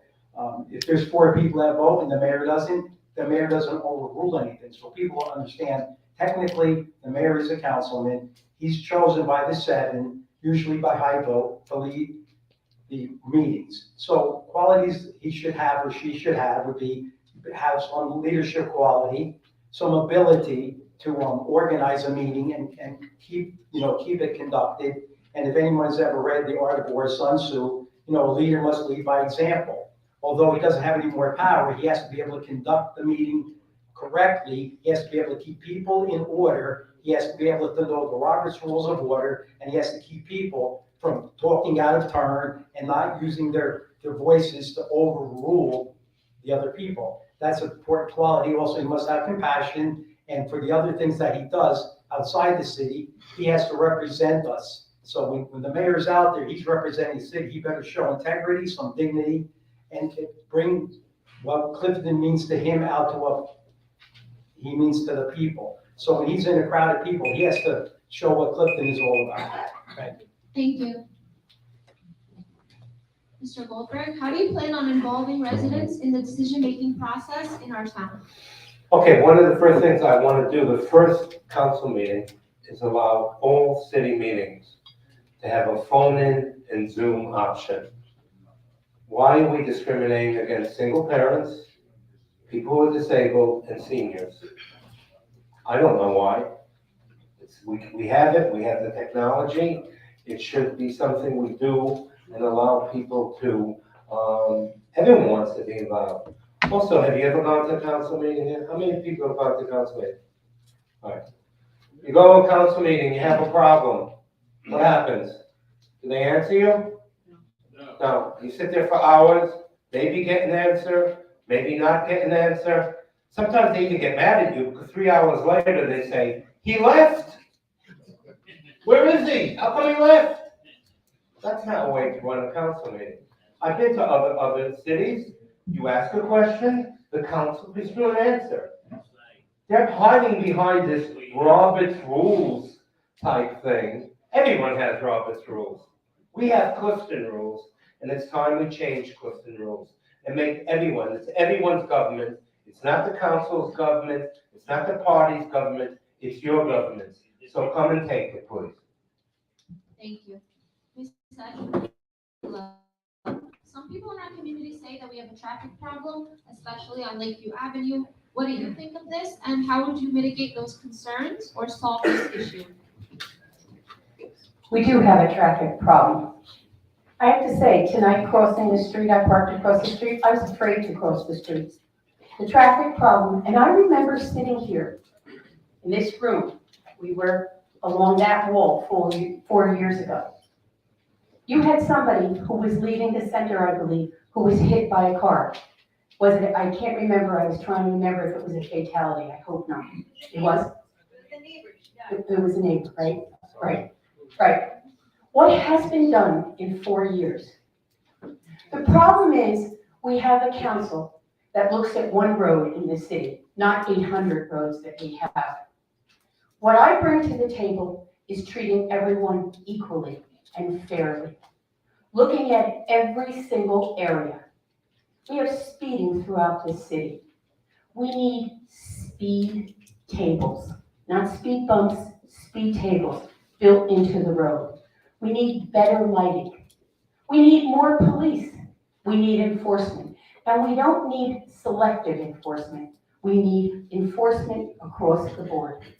But I have to say, as a city council person, I feel sorry and I apologize that we have failed you in 4 years by not correcting this problem in Lakeview. I'm sorry, and it is a shame. But I vow to you, I will not just look at one road in this city. I will treat everyone fairly and every road treated the same. Thank you. Thank you. Mr. Latona, do you think that our Main Street downtown area is healthy and successful? And if not, what would you do to change it? All right, so you're talking Main Street, but we're in the Lakeview area. So Main Street and Botany Village have a SID program set up. So that's one of the things that they do, where the businesses pay a small fee once a year, and then that money is used to promote that neighborhood through advertising, through extra cleaning of the streets, and all those types of programs. So that would be the best option, in my opinion, for the Lakeview area to look into, is to look into becoming a SID and expanding that program. Thank you. Mr. Anderson? What qualities do you think the new mayor of our city should have to be able to fill the big shoes left by Mayor Ansaldi? And in addition, if you wish, feel free to share who you think will be the best fit from the current candidates. So I personally think that this is where the people plays the role in our republic. The people vote and they select a choice of who they want to represent them. Unfortunately, the forming around us of special interest groups is a very dangerous one for our community, because you may end up with an individual that may or may not have all of Clifton's best interests at heart. So I say that with passion. I say that from the heart. So be careful of the special interest groups that are working collectively to lobby you for their votes, for your vote, because they may not have your best interests at heart. Now, I think leadership comes from the heart. Everyone is not born a leader. That's for sure. Okay? But you gotta be a visionary. Where do you see Clifton from now, ladies and gentlemen? 20 years, 30 years, 50 years. That's what we should be talking about. What does Clifton look like 20 years from now, 50 years from now? And we do that through planning. So I love the form of government we have. It's called the City Managers Act, but some people are lobbying to change that. Don't let them bamboozle you about changing it and telling you it works. What we have works perfectly fine. Thank you. Thank you. Mr. Iarella, what does Clifton mean to you, and what does being elected to City Council in Clifton represent for you? Thank you. So, glad I got this question as well, like Fahim was before. This is my home. I lived there my whole life, and I love it that. The reality is, there is no place to me that is better than Clifton. There's no place I'd rather live.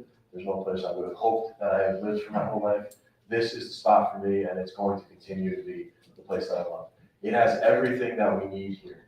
You can find everything in Clifton: stores, restaurants, movie theaters, groceries, anything that you want. You don't actually have to leave Clifton if you didn't want to, which is what makes it really a special place. We have a hub of utopia here where we are served in our community. We have programs, we have access to many things, and it really truly is a special place. In terms of what being elected to the City Council would represent to me, it would be an opportunity for me to give back. It will be an opportunity for me to serve my community. I think that being on the council means approaching it from a place of servant leadership, from a place where you're acting selflessly. Clifton has done so much for me over my life, and I want to be able to do more and give back to Clifton so that our families can have a great place to grow up, to live, to experience every day, and to really thrive. And that would be such a unique opportunity because I can give the love that I receive from Clifton back to the city and give them the chance to serve on the council. Thank you. Thank you. Mr. D'Amato, how do you plan on involving residents in the decision-making process in our town? This is right up my alley. I like this. So, first of all, we need a proactive council. And when I say proactive, I mean we need to keep campaign season energy through the entirety of the term. We shouldn't just be out visiting, knocking on doors, going to parks, going to different neighborhoods during election season. That needs to continue. So we need another thing I encountered during this election season. Dutch Hill has an amazing residents association. I went to a meeting they held. They're organized, they raise money, they get together and advocate for the needs of the neighborhood. And I would like to work with my platform as a city council person to identify leaders in the community who can stand up and form other committees that act in similar ways so that you have a voice. The other piece of this is technology and communication. We need a communications director, but if the budget doesn't allow for a communications director, we need a social media consultant to come in and guide us with targeted, geolocated ads that'll make sure that we reach the people that need to be reached. Here's another simple idea that costs nothing, maybe an afternoon with an IT expert. You put a QR code on every paper notice that goes out to the city. Once scanned, it translates to any language on earth. We're one of the most linguistically diverse cities in the city. That idea costs very little to implement, and we can do that. That's another way to reach residents in areas where there's a language barrier. So idea generation and constantly keeping this election season energy is what I think needs to happen. Thank you. Ms. Murphy, what does Clifton mean to you and what does being elected to City Council in Clifton represent for you? What I was hoping I would get. When I grew up in the projects in Garfield, and we were very poor. My parents both worked, but they had very low-level jobs. And I grew up in projects, and I thought that's pretty much where everybody lived. One of my aunts and uncles lived in Clifton, and we would go to their home about twice a year. And it was a little ranch on Oak Ridge Road. It wasn't, but to us, that was like. And when I grew up, and I was the first one in my family to go to college. And when I grew up, I decided that Clifton was going to be the place that I wanted to spend my life. My children are all grown and doing well, thank God. And I want to give the rest of my life to Clifton. It's a great place. There's amazing people here. I love driving around on a Sunday afternoon, seeing people, how they take care of their homes and their property and their gardens, and how everybody hopefully gets along. I would say 99% of the people here get along with each other. So to me, that's what Clifton means to me, and I am willing to do anything to stay a part of Clifton for the rest of the time I'm on this earth. Thank you. Thank you. Mr. Casper, do you think that our Main Street downtown area is healthy and successful? And if not, what would you do to change that? Living in Clifton and coming down to the Main Avenue section, I've seen a lot of businesses that have come into our city. In order to help with our Main Avenue section, I'd like to help encourage small businesses to come back into this area. I think our small businesses in this town have been growing, so I think we need to encourage the people and the residents on Main Avenue to come in and help build that up. And to another point on Main Avenue, I'd like to also look into how we can put a substation back on Main Avenue to help the residents on this side of town with any policing issues. Also on Main Avenue, we have our Clifton Recreation Center, which will be used as a code blue for our citizens during the winter, which would only be used during the winter for our homeless population. When the temperature does get below a certain degree, our homeless will be able to have a spot where they can stay warm for the evening. Thank you. Thank you. Ms. Pino, what qualities do you think the new mayor of our city should have to be able to fill the shoes left by Mayor Zaldi? And in addition, if you wish, feel free to please share who you think will be the best fit from the current candidates. Thank you. So I don't want to be repetitive in what Councilman Grabowski said, but yes, our form of government calls for the city, the mayor to have just as much, or the rest of the council, we have as much power as the mayor does, with the exception that we're not the ones that run the meetings and appoint just a selective committees. That all being said, the mayor, along with all other council members, need to all be leaders equally, because we need to be able to work together, okay? It's not just about, the sound bites. It's about, can they really leave their personal agendas at the door, regardless of what is being said in their personal life, okay? That's crucial. That's what leaders do, leave those agendas at the door. I am, and then for any of you who have been following my time on council, I'm completing my first term, and I am the only council member that have been able to work with both sides of the divided council. There's no secret this council is divided, but I have been able, because I am a leader, to bridge that, to be able to work with both sides. It hasn't been easy. We could have gotten so much more accomplished, but it's okay, because we're gonna do better. We have to do better. Clifton cannot afford not to. Thank you. Thank you. Mr. Eisenman, how do you plan on involving residents in the decision-making process in our town? So this one's, I think, a little straightforward. So number one, when I go door knocking, I tell residents always there's an 8th member of the council. Just like in football, we have the 12th man who makes a lot of noise and gets the other team off sides. In the city council, it's the same thing. We got an 8th person, you, the residents. You are a part of the council. We don't just come to you once every 4 years to get your vote. We have to be out there proactive. There should be events like this in community center schools, like other candidates mentioned, on a regular basis. Like Chris mentioned, we need to use more languages. There are We are the 25th most diverse city in the nation, not the state, the nation.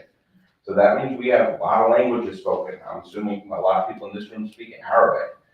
Other speakers speak Spanish. I know the Indian community celebrating Diwali, they speak Hindu, Urdu, a lot of languages, and we have to make sure we're getting that to our residents. And that's how we promote diversity, is by showing we are an open and diverse place that accepts everybody and respects our differences, but we all work together for the common goal and the greatness of Clifton. Also there are some simple low-tech things we can do. We can publish magnets yearly. Instead of just sending out a recycling card, publish a magnet with a recycling schedule on it. We sponsored by local businesses and inform people what's going on in their neighborhood. Just get a local business sponsor. It's not crazy. It's easy to mail it out, just like we mail out that. So those are all ways we can include more people in our city government and listen to them on a daily basis. Thank you. Thank you to all our candidates. This concludes our round of questioning. We will now begin with closing remarks. So we're going to go again. I'll start from the end. We'll go this way. So we'll start with Mr. Eisenman. Thank you. So in closing, I think there's a lot of great things in Clifton and we can continue to do better. There's room for improvement. One of the big places, I think, for improvement that wasn't really brought up tonight is recreation. There's a lot of great parks in Clifton, but we are missing other things in Clifton. Community pool, we have a nice rec center on Main Avenue, but we can get a better one. So those are all things we can address in the future council. But I really want to focus on what makes me different and why I should get one of your 7 votes. And that's my background. I mentioned it quickly in my opening statement. I come from the world of emergency medicine for the past 10+ years. I was an EMT. I did both paid and volunteer EMT. I still volunteer as an EMT to this day. I was a bedside nurse throughout the pandemic, and I'm now a nurse practitioner in medicine. And in emergency medicine in particular, there's no single individual that can save somebody. We have to all work together as a collaborative team. That's nurses, doctors, techs, pharmacists. Everybody has to come together to help our patient and do what's best for the patient, not what's best for them. Not to just protect their street or their block, but protect all blocks in Clifton and everybody in Clifton. So therefore, what I can pledge to you is that I work together with teams. I listen to everybody's idea. We work together with the 8th person, you the citizen, and together we can achieve great results for Clifton and keep it the great place we all chose to live in. Thank you, and I appreciate your vote on November 8th. Thank you. Ms. Pino? Thank you. First, I'd like to thank Pat for hosting this forum today. It was wonderful, outstanding job. I'm going to speak from the heart because I always think I do better when I do that. Who is your Councilwoman Rosemary Pino? For those of you who have been following my career, I've been doing this for now a little bit over 10 years. Many of you might have learned of my name when I was on the Board of Education. If you recall, I became the poster child of uniforms.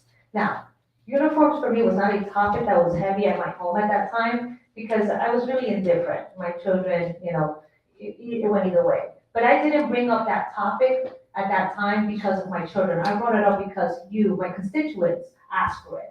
And I was ripped apart on that Board of Ed, but guess what? I kept on, and we didn't win that fight because Clifton wasn't ready for uniforms, but that's okay.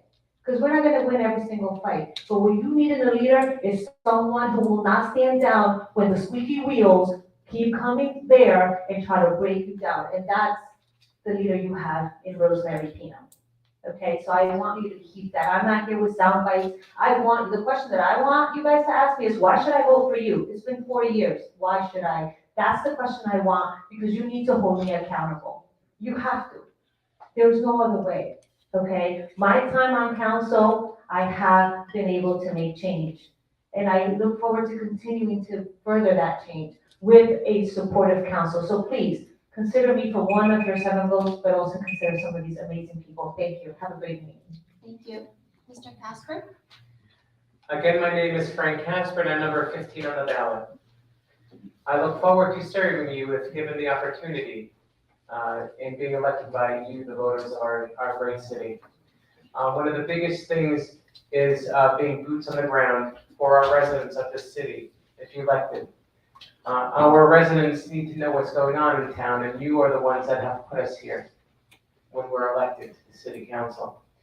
So in order to help you be informed and stay informed on the topics that we're discussing, I would like to be out there and talk with all the residents and continue to do that so you know what's going on. I would also like to encourage our other council members to join me in helping do that. But we also have other ways of advertising. We have our website. We also have our cable television station that people can watch, as well as the Facebook page that our city manager runs on Facebook. So I just want to make sure that everyone is well informed on the topics that our city council is talking about while on the city council if elected. Thank you. Thank you. Ms. Murphy? Once again, thank you to PAC for hosting this. I think it was very informative. The thing I would like to speak about is one of the reasons why there's some controversy on the city council right now, the current council, is because things are said on the dais that aren't always truthful. Something was said tonight that wasn't truthful, that we're turning the recreation center into a homeless shelter. What we are doing is, by law, this year, we have to provide a place for people that are homeless. And by the way, there are between 13 and 17 homeless people in Clifton. It's not a whole thousand, it's 13 to 17. And we know who they are, and we as a committee, the homelessness committee, help them every single day to try to figure out what their problem is and how to get them to not be homeless anymore. And the recreation center will be used when the temperature goes below 32 degrees. They will be transported there by a police officer. They will be able to spend the night on a cot, and they will be fed in the morning and be transported back to Botany Village the next day when it is hopefully warmer out. We had 2 men die under a truck 3 years ago because there was no place for them to go. Being homeless is not something that somebody planned for. Something happened in their life that caused them to go into that situation. And they usually have other problems that deal with it. So that is the reason we are using the recreation center. Please remember to vote for me, number 14. Thank you. Mr. D'Amato? Folks, first of all, thank you, PAC, for hosting. And, with this kind of format and 17 candidates, you're still not going to get a whole picture. So one thing that was important to me, I published a 19-point platform on my website. That's christopherclifton.com. If you want to see my stance on any number of issues, you can go there and see something I didn't talk about here tonight. But please go check that out, see where I stand on other things. But this year's a unique opportunity for Clifton to get some new ideas and fresh energy in City Hall. And we are so bogged down in quality of life issues that we have a hard time focusing on the big picture here in Clifton. And I think we need a council that's going to resolve that. I want you to imagine in 4 years a Clifton where Wayne and Montclair look to us as examples in flood mitigation. I want you to imagine a Clifton where you can open up a state-of-the-art Clifton app and see a live road closure map that updates in real time before you go to your midday doctor's appointment or your morning commute. I want you to imagine knowing well in advance that your water is going to be brown over the weekend so you can do a load of laundry and save up some water and prepare. And I also want you to imagine the council you want. Each person up here brings something different to the table, and I want you, when you're voting, to imagine what each individual person is going to do on the council and how they all work together. So please make me one of your 7 and put good people with diverse skill sets next to me so we can best serve you. I'm number 13 on the ballot, christopherclifton.com. Thank you all so much. Thank you. Mr. Iannarello? Thank you again, PAC, for doing this. We were told we could address some of the other questions, so I'm going to do it quickly. With respect to traffic on Lakeview, with my office being on Lakeview, it's a major issue as people comment on it frequently that come to my office. I deal with it every day. We need crosswalks. We need people that are, we need parking enforcement because people double park all the time. We need more traffic lights to help mitigate these problems. So there is an issue that definitely needs to be addressed on Lakeview. It's something that people here face frequently.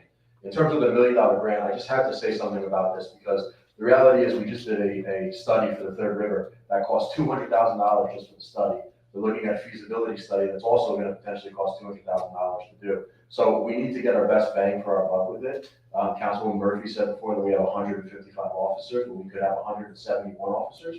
If you put that $1 million into a base salary for the officers, that's 18 officers. We could fill our officer problem right there. So I think that's something that we want to focus on public safety with for either police or fire issues that we're lacking in. In terms of a closing, I'm running Keep Clifton Safe, fight increases in taxes, and support and engage community involvement for our citizens. I'm a new voice in town with old roots dating back 3 generations. My son, I'll be the 4th generation in Clifton. Let me serve you. Let me do this fairly, honestly, equitably, and selflessly so that you're all equally represented by my seat on the council. Thank you. Please vote number 12 on the nomination. Thank you. Thank you. Mr. Anderson. Tafari Anderson, husband, father, advocate. I've given a great deal of my time on the Board of Education representing both sides of Main Avenue. Every single children in the city, both sides of Main Avenue. But while doing that, I noticed that part of our council was too busy serving the special interests, not focusing on the needs of the community. The other part was too tied up addressing the issues surrounding our developers. These people have given us flooding, overdevelopment, some of the issues mentioned here tonight, Main Avenue, parking issues. Don't buy into it, ladies and gentlemen. You have to dig deep and ask yourself, where does change come from? What does change look like? Change starts with you. You are the one that can make a difference by electing people that are going to represent both sides of Main Avenue. When elected, with your help, I pledge to fight for a safer Clifton, funding our police department. The number is actually over 200 police officers. In 1980, a study was done. We have, as you heard, way under those numbers. So please consider me number 11 on the ballot. Thank you. Thank you. Mr. Latona. Thank you very much. First off, thank you to the PAC for having us here today. So yeah, I want to just follow up on a couple of questions. One with the $1 million grant. There's 3 places that $1 million grant could help on the east side right now. One of them would be to buy property and make a parking garage in the area to help alleviate the traffic and the parking situation. A second one would be to open up a homeless shelter that Ms. Murphy brought up to help alleviate that problem. And the third one, is especially in Dutch Hill, getting a piece of property to do a retention pond to fix the flooding issue. So those are something that I'd work with my council colleagues if that $1 million grant came, and to pick which one of those 3 problems, because we couldn't do all 3, but at least one of them would be a start. Going back before with my question with the SID to help this area, also there is billions and billions of dollars in grant money. So another thing this next council has to do is hire another grant writer, because the money we pay for a grant writer pays us back 10, 20, 30-fold back into our community. I'm running, as everyone heard me say, I'm born and raised in this town. I graduated in this town as a career firefighter EMT. I know our town. I know the great things about the town. I know the good things that we can help improve. And again, being a firefighter here, I have that skill set. I have that understanding to know and help bring this city forward. Thank you very much. Thank you. Ms. Sajapula. Mary Sadrakula, number 9. I'm going to be a little different tonight. I have a question for you. By a show of hands, I'd like to know how many of you feel your Clifton tax dollars should be spent in another municipality? By a show of hands, could I show who feels that's right to do? Not one person in this room. Unfortunately, that's what this council did. To the tune of $100,000, they moved from the $2 million Clifton Road resurfacing project, or 5% of the budget of the bond ordinance, to do improvements, move sidewalks, retaining walls, curbs in Passaic. I started this by of the people, for the people, and that's what I believe in. I am the voice of the people of Clifton. My cell phone number is 201-314-5380. I work for you. I report to each and every one of you. We need to hold government accountable. We need to hold the administration accountable. Our tax dollars are limited. We can't continue to have the rise in tax dollars that we've seen. We need safe streets. We need to work together to solve the problems. Number 9. Thank you. Mr. Goldberg. Thank you. There's lots of talk about changing the election in Clifton. I am changing the election in Clifton. You know how much I'm spending on my campaign? 0. What's the your sign? Here it is. Everyone complains about term limits. Guess what? I want 1 term. Because I think 96 meetings is enough to deal with some of these problems. But this council, and the councils before then and before then, this council spent more time talking about what's on someone's Facebook page than dealing with flooding and overdevelopment. 8 years ago I ran. You know what my number 2 issues are? Flooding and overdevelopment. Go on my Facebook page. I haven't changed it. It's still as amateurish as it was back then, and I did that purposely. You'll see, I talked about flooding and overdevelopment 8 years ago. How does a moron like me know about flooding and overdevelopment, but our city leaders do not? Other places have thrived. They've gotten restaurant districts, entertainment centers, all that. Clifton got Dunkin' Donuts and dollar stores. I'm asking for your vote. Vote for me. Number 8, Steve Goldberg. Thank you. Visit my Facebook page, Goldberg for Council, and God bless you all. Thank you. Thank you, Mr. Kozlowski. First, thank you, Pat, for having this forum tonight. We appreciate it. I'd like to answer one of your questions. One of the questions was, what would you do with $1 million? I think you meant that literally, not figuratively. So 1 million is not a lot of money. So if I had 1 million, not to add to it I would take care, we need senior programs. Seniors are complaining, we don't have enough programs. They used to have line dancing, used to have everything. We don't have almost nothing for them anymore. So I would use it for that. Then we have the kids to worry about. You know, when I grew up, we had CYO, we had rec dances, we had schools were open at night for kids to come. We had the Girls and Boys Club. So maybe we have to worry about maybe a bigger rec center so we could get our kids more involved so that they could have something to do after school, which is important. So with that money, I would work on some senior programs for the young kids to keep them off the streets, to get them more involved. And as you know, this is a very important election. We're losing 2 very qualified people. So when you make your decisions, you should also consider, like I always say, yes, new ideas are okay, but you also have to have experienced people in there to implement them. So if we can have a combination of both, that would be a great thing. Number 7, Ray Grabowski on the ballot. Thank you. Thank you. Mr. Moyo. Thank you, Pac. I chose to move to Clifton. Could have went to a lot of other towns. I chose Clifton. While I was working in the Allwood section throughout high school and college, I considered Clifton my second home, and I then made it my permanent home.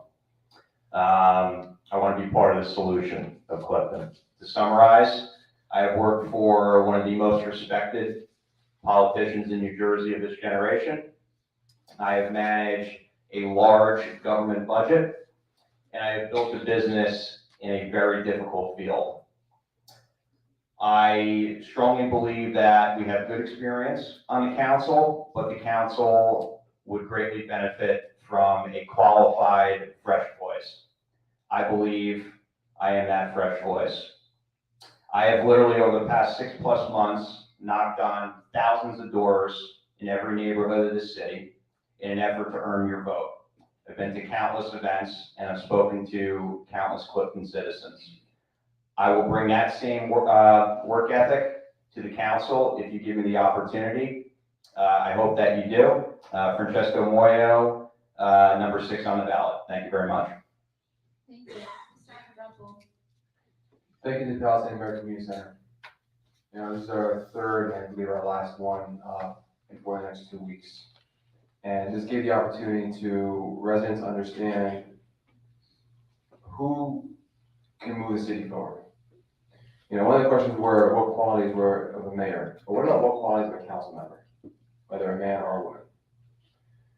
The teamwork, the collaboration, keeping all communities in mind, the communication, Our residents deserve better communication. Our residents need to know when things are happening, when there's traffic. As others have said, when there's brown water coming up. Knowing there's a gap between government and the residents.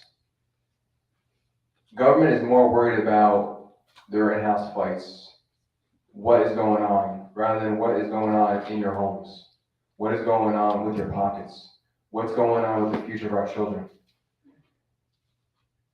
A council member needs to understand that they need to continuously visit sections of Clifton to understand. Saying I haven't been to this side of section is not an answer, and it doesn't cut it.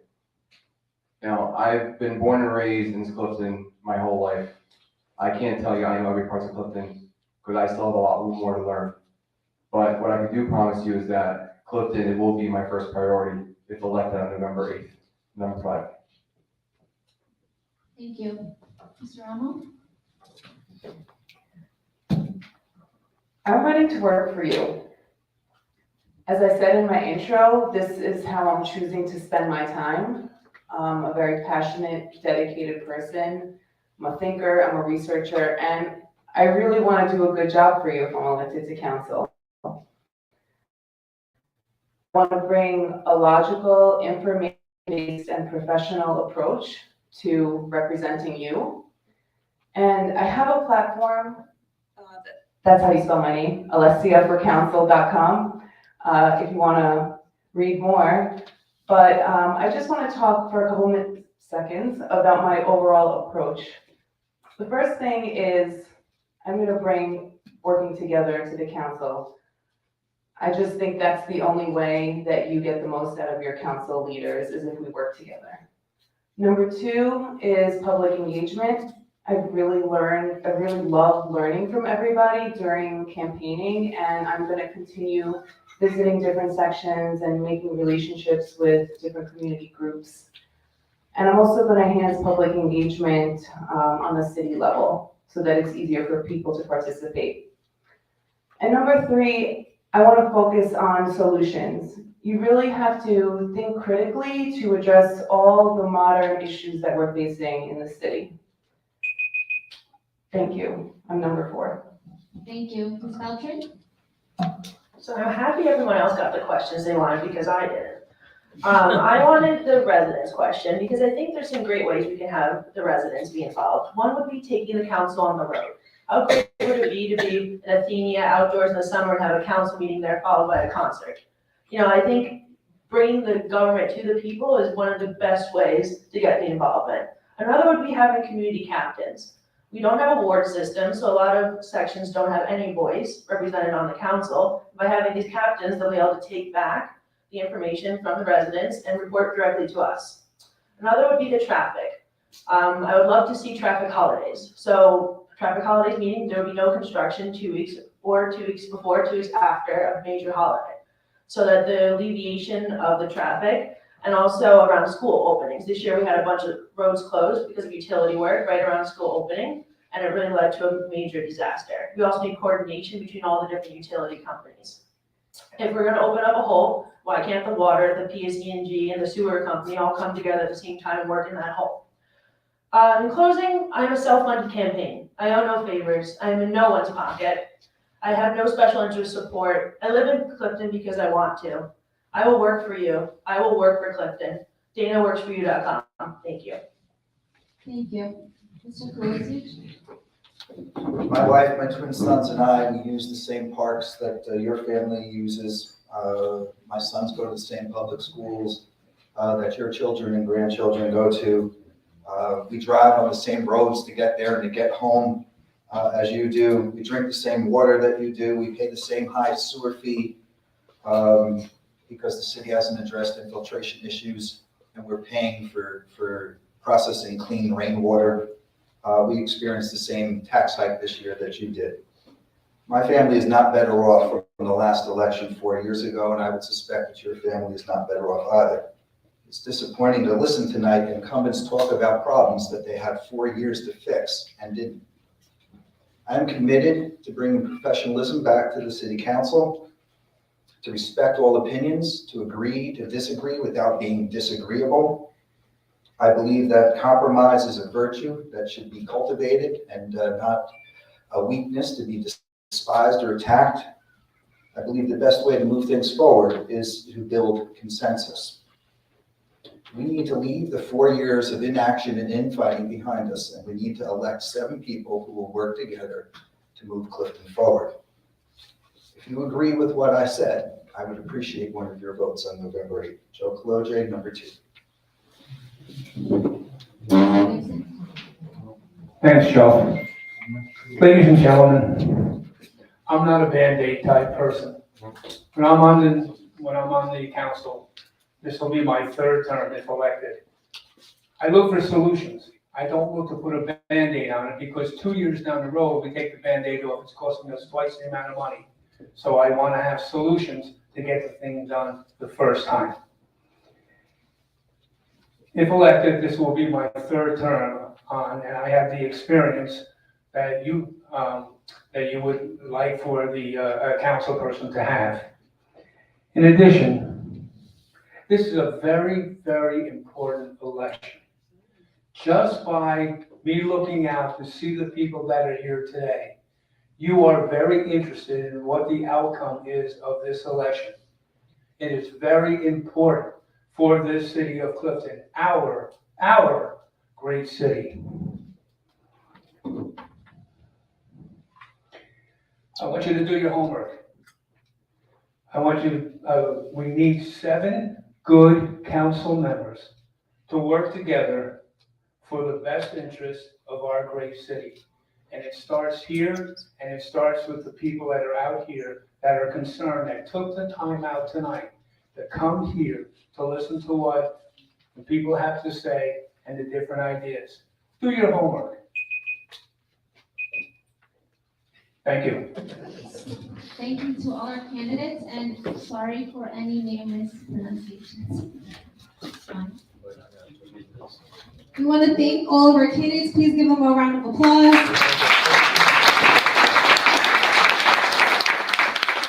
We wish you all the best of luck on November 8th. We want to remind you all of a couple of things.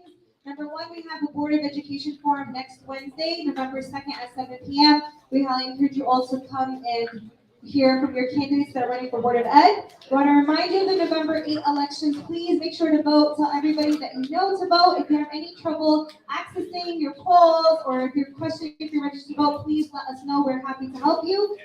We would love a group picture of all the candidates if you do not mind. So if everyone can line up before you leave. And we know that a lot of people had audience questions, but due to the fact that there's 17 candidates and we didn't want to be here all night, we did not open it up to audience questions, but we highly encourage you all to go up to the candidates and ask your personal questions. And lastly, we have a Fall Fest coming up this Friday. We hope to see you and your families all there. I will be at School 11. Thank you all and have a great night.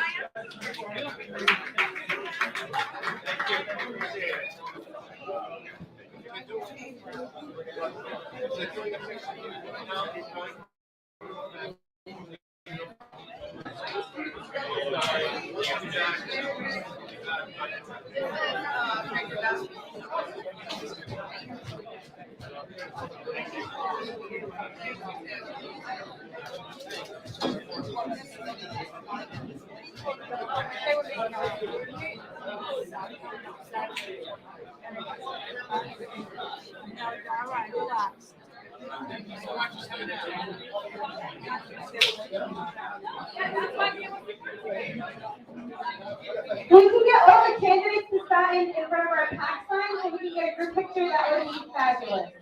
And again, anyone who wants to ask a personal question, please feel free to go to the candidates.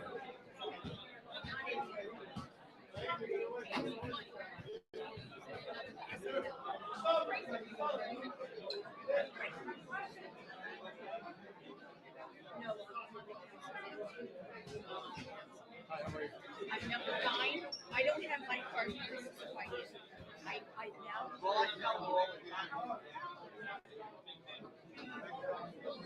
I don't.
Bye